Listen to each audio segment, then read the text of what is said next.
20वीं सदी शुरू हुई।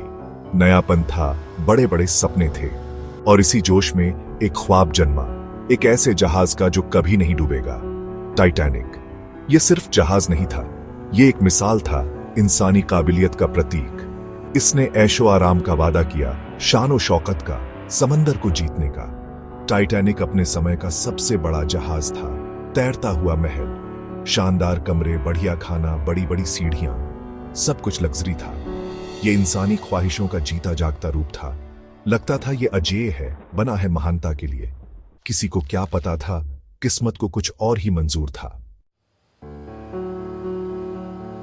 बेलफास्ट के हार्लैंड एंड वुल्फ शिपयार्ड में हलचल मची थी। हजारों मजदूर काम में जुटे थे। वो एक दानव बना रहे थे, टाइटैनिक। ये इंजीनियरिंग का करिश्मा था। जहाज का साइज देखकर दंग रह जाते थे लोग। 882 फीट लंबा, 92 फीट चौड़ा, समुद्र का सच्चा दैत्य। टाइटैनिक को अब तक के सबसे मजबूत जहाज के तौर पर डिजाइन किया गया था। इसका हल डबल बॉटम था। इसे 16 कंपार्टमेंट्स में बांटा गया था। माना जाता था कि यह कभी नहीं डूबेगा। अगर कई कंपार्टमेंट्स में पानी भर भी जाए तो भी जहाज तैरता रहेगा। यह भरोसा, इसकी अजेयता का भरोसा, एक दुखद गलतफहमी साबित होगी। 10 अप्रैल 1912, साउथहैम्पटन, इंग्लैंड। हवा में उत्साह था।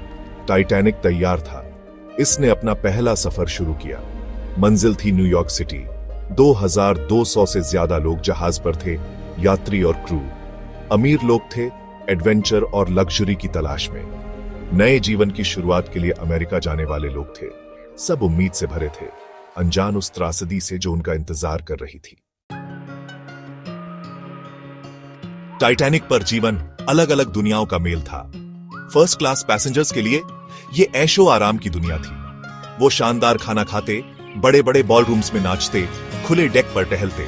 स्टीरेज में रहने वालों के लिए जीवन सादा था, लेकिन उन्हें भी दूसरे जहाजों के मुकाबले कहीं ज्यादा आराम मिलता था। टाइटैनिक समाज का एक छोटा सा रूप था, एक तैरता हुआ शहर जहां सपने और उम्मीदें साथ साथ चल रहे थे। भाग 5, त्रासदी की रात। हवा में एक ठंडक। 14 अप्रैल 1912 की रात। अटलांटिक शांत था। आसमान तारों से जगमगा रहा था, लेकिन हवा में एक ठंडक थी, जैसे कुछ बुरा होने वाला हो। रात के 11:40 पर वो हुआ जिसकी किसी ने कल्पना भी नहीं की थी। टाइटैनिक एक आइसबर्ग से टकराया। टक्कर पहले तो हल्की सी लगी, एक झटका जिसे आसानी से नजरअंदाज किया जा सकता था, लेकिन नुकसान बहुत बड़ा था। आइसबर्ग ने जहाज के हल में कई जगह दरारें डाल दी। पानी अंदर आने लगा, आगे के कंपार्टमेंट्स भरने लगे। ना डूबने वाला टाइटैनिक डूब रहा था।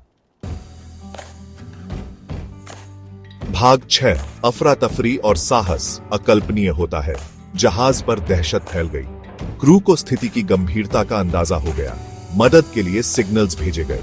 लाइफ बोट्स खोली गई, लेकिन सबके लिए काफी नहीं थी। टाइटैनिक पर सिर्फ आधे लोगों के लिए ही लाइफ बोट्स थीं। बहादुरी और निराशा के किस्से सामने आए। बैंड ने पैसेंजर्स को शांत करने के लिए बजना जारी रखा। मर्दों ने औरतों और बच्चों को लाइफ बोट्स में बिठाया, अपनी जान की परवाह ना करते हुए। टाइटैनिक बर्फीले पानी में डूबता गया, अपने साथ कई लोगों के सपने और उम्मीदें ले गया। भाग 7, एक यादगार विरासत। इसके बाद टाइटैनिक के डूबने की खबर फैलते ही दुनिया ने डर के मारे देखा।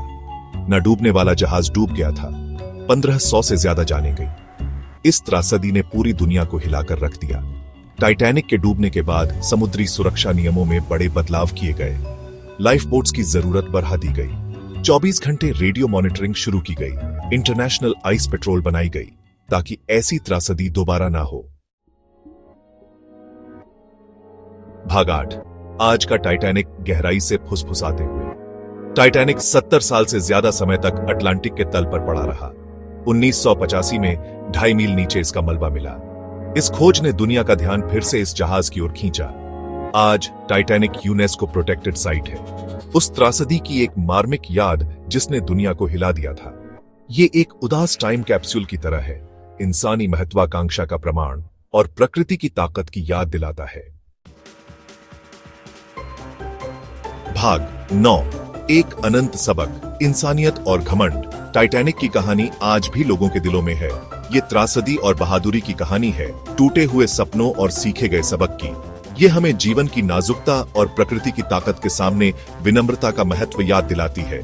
टाइटैनिक भले ही चला गया हो, लेकिन इसकी कहानी जिंदा है, एक चेतावनी, एक याद और इंसानियत की अदम्य भावना का प्रमाण।